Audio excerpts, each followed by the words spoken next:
안녕하세요. 순교 성지한.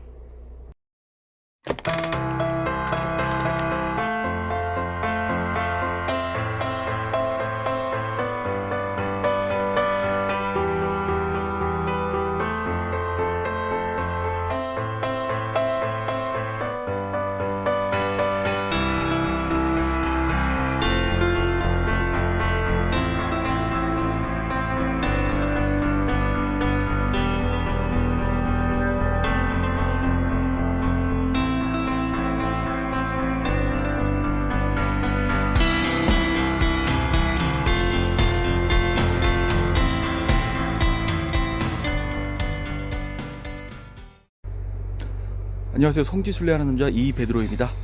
네, 오늘 저는 베론 성지에 와 있습니다. 베론 성지는 한국 천주교 역사상 굉장히 중요한 성지입니다. 이곳은 강원도, 경상도, 전라도 그 사이를 잇는 굉장히 중요한 요지였습니다. 이곳에 우리 교우들이 숨어 살면서 교우촌을 이루었고, 우리 황사영 순교자께서도 이곳에서 황사영 백서를 작성하였습니다. 또한 이곳에는 최영호 신부님의 묘지가 있습니다. 네, 그럼 자세한 설명은 성지 영상을 보시면서 마저 설명해 드리도록 하겠습니다. 성지 주차장입니다. 주차 공간은 충분합니다. 성물방과 사무실이 같은 건물에 있습니다. 사무실 창문에는 성지순례 스탬프가 있습니다. 저는 늘 그렇듯이 한국 천주교 성지순례 책자에 도장을 찍었고요.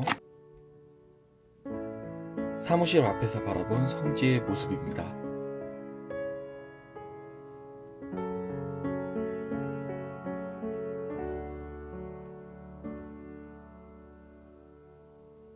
베론 성지에 대한 설명과 지도입니다. 번호의 순서에 따라서 순례를 해보겠습니다. 지도에서 뒤를 돌아보면 연못이 있습니다. 연못을 지나서 오른쪽 산 쪽으로 살짝 들어가면 동굴 성모상이 있고요. 연못의 뒤쪽을 보면 무면 순교자 묘와 예수 성심상이 있습니다. 성 요셉 성당입니다. 입구에 성지 도장이 또 있습니다.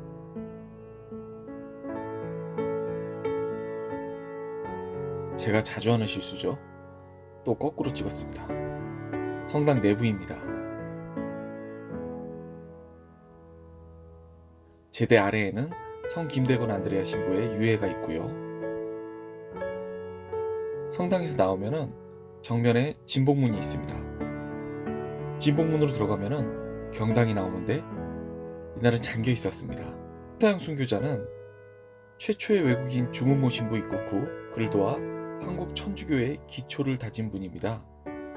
신유박해 때 베론 토굴에 숨어서 북경 주교를 통해 로마 교황청에 장문의 편지, 황사영 백서를 보내다가 실패하고 대역 부독죄로 능지처참을 당합니다.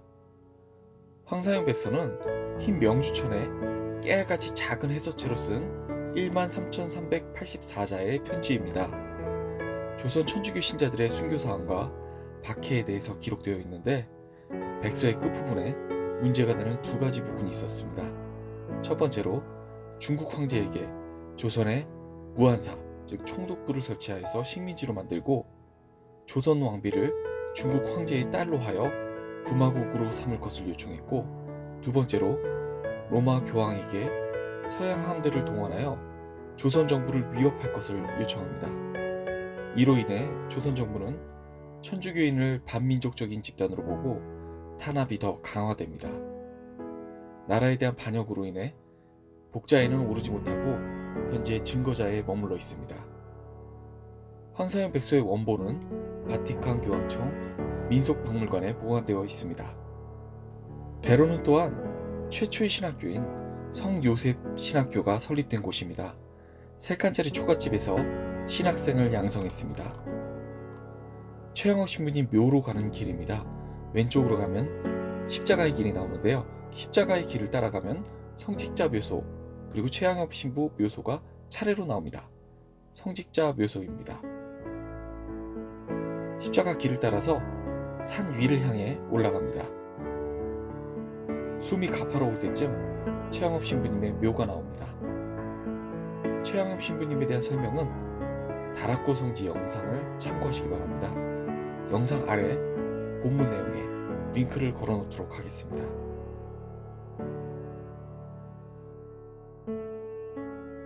밑으로 내려가서 양업교를 건너가면은 미로의 기도길이 나옵니다. 왼쪽으로는 로사리오의 길이 있고요. 길을 따라서 묵주기도를 할 수 있습니다. 최영업 신부 기념성당입니다. 특이하게 천장이 배 밑바닥 모양으로 설계되었습니다. 베론이라는 지형을 조형하고 노아의 방주처럼 구원의 배를 표현했습니다. 소성당도 마찬가지고 천장이 배 밑바닥 모양을 하고 있습니다. 성당 뒤편으로 나가면은 최영업 신부 조각공원이 있는데 카메라 배터리가 방전되어서 촬영은 실패했습니다.